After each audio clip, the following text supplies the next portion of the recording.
running backs for taking in rounds 5 through 6. You have Izzy, yep, taken by the Jets at the Abakanda. 143rd pick. Yeah, the Bengals taking Chase Brown with the 163rd pick. The Giants taking Eric Gray with the 172nd pick.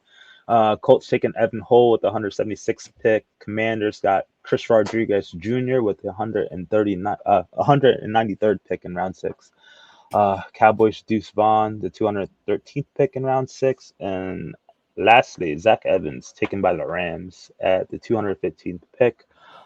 You guys could go give the listeners some tidbits of each running back and whether you like their landing spot or not.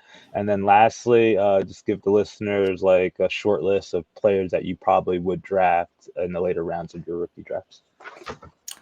Yeah, so it's funny. Start with Israel Abanikanda. I had, after we did the show with John from Gridiron Scholar, I went back and rewatched his film, and I started to fall in love with him. I'm like, oh yeah, he's super talented, love it, great. And then he lands with the Jets, and I'm like, well, this is a terrible spot. Again, terrible spot. You're behind Breece Hall, who clearly is a superstar in the making, and it stinks. So I think that it's a great pick for the Jets, great talent in the 5th round that you're getting, and very valuable to have, if you need to give Breece Hall a rest, you got someone as talented as Israel in there. So I don't think he has immediate value. Again, you draft him late in your rookie drafts based on talent alone. And, maybe Breece Hall isn't ready week 1, or maybe an injury flares up or something happens. It's a good situation, good offense. Rodgers is there now, so there'll be plenty of scoring. I just have a feeling a lot of that is just going to go to Breece Hall. So for fantasy, it's tough. Chase Brown, interesting spot. Bengals, great situation. Joe Mixon, we know there's a ton of legal trouble. There's been rumors that he could be cut. There's rumors that he's traded. So, again, good, decent talent, but he's in a great situation. If Mixon is gone, then he could fight his way into a great role. Eric Gray, backup, talented guy, but, backup to at least for the year, backup to Barkley. Probably get a little bit of a run, but they're going to use Barkley on the franchise tag until his legs fall off. Evan Hull, same thing. I mean, it's the Jonathan Taylor show. Commanders, interesting. Cowboys, interesting. Deuce Vaughn, with Zeke gone, can he find himself a little bit of role and a little bit of work with Tony Pollard?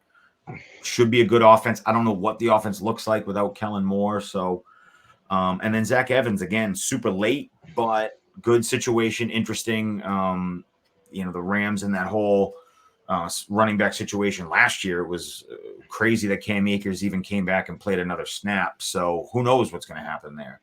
But again, dynasty purposes, Zach Evans could win that role, but all of a sudden next year it's dismantled and Stafford's gone and Sean McVay's gone. And then who wants any of the Rams players? So I think it's just tough. Once you get past the 4th round for running backs, there's so little investment by a team that it's hard to invest for fantasy purposes. But I would, again, I think we got blessed with so many tight ends and wide receivers with good landing spots this year that I'm not taking a stab at any of these guys until, late 3rd, 4th round, if you just need depth. Coach Steve, what do you got for us? Yeah, it was really upsetting to see Adekabana. I can't say his name. Adekabana. I can't say his name.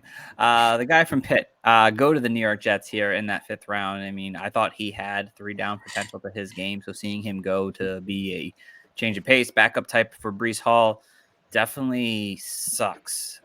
He definitely destroys what value I liked him in the 3rd round. I probably would take him if I was a contender late 3rd. Because of maybe his 2023 potential with Breece Hall coming back from his ACL injury. So that's interesting. I still would consider taking him. He's a talent. Sometimes talent does wear out. And again, he's only 21. So, I mean, in 3 years, he could be on a new team, and still have a chance to be a starter somewhere.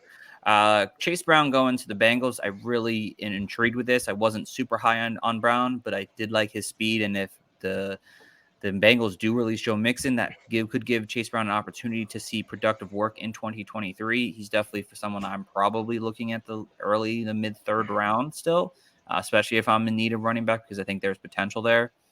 Eric Gray, I love Eric Gray, and I thought this was a good spot for him to land because we don't know what's going on with Saquon. I said that Eric Gray would be someone who would need to probably have a quiet rookie year and then have a real opportunity in 2024 for a starting roster spot. And again, we don't know what's going on with Saquon. He could end up signing long term, which would obviously kill Eric Gray's value. But I think Eric Gray could end up doing some solid work for the New York Jets. He's definitely someone I am still looking to target in that mid to third round there because I think there's potential, even with Saquon Barkley there.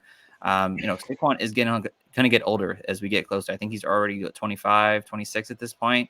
So he's not like a young kid anymore. And he has a history of injuries. So that eventually will probably catch up to him at some point once again. And then I think Earl Gray will get his opportunity to go.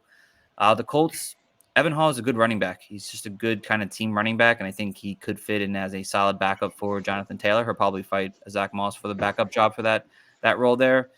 He's a good fourth round pick, I think, to grab if you're looking for depth at running back. Chris Rodriguez, seen him go in the 6th round. Again, it's not out of the ordinary, but I thought he'd probably go undrafted. They already have a similar built running back like Brian Robinson on the roster. So seeing Chris Rodriguez goes there, he's basically just a 2-down back. So if you're getting him, he's basically there, I think, for depth backup. And I don't really see much value in him. I probably won't see him drafted in many leagues. Deuce Vaughn, he's probably going to get drafted because he's going to the Cowboys. Again, he's only 5'5". He's not very tall. He's a very short running back. So I don't really see him having too much fantasy value because he's not going to see massive workloads. He's going to probably be someone that uses in terms of a gadget, design plays for him to succeed. You could take a shot late fourth and see if maybe that value ends up going there, but I don't see it too much. Zach Evans, again, wasn't a major fan of Zach Evans a lot, but again, he ends up an opportunity like the Rams where Cam Akers on the last year of his deal and Kerryon Williams didn't really overly impress as a rookie. So Zach Evans couldn't find himself in a situation where he is seeing work in this Rams offense here. So it could be interesting. Probably a late 3rd round pick right now, maybe 4th round pick. But again, a lot of these guys didn't go in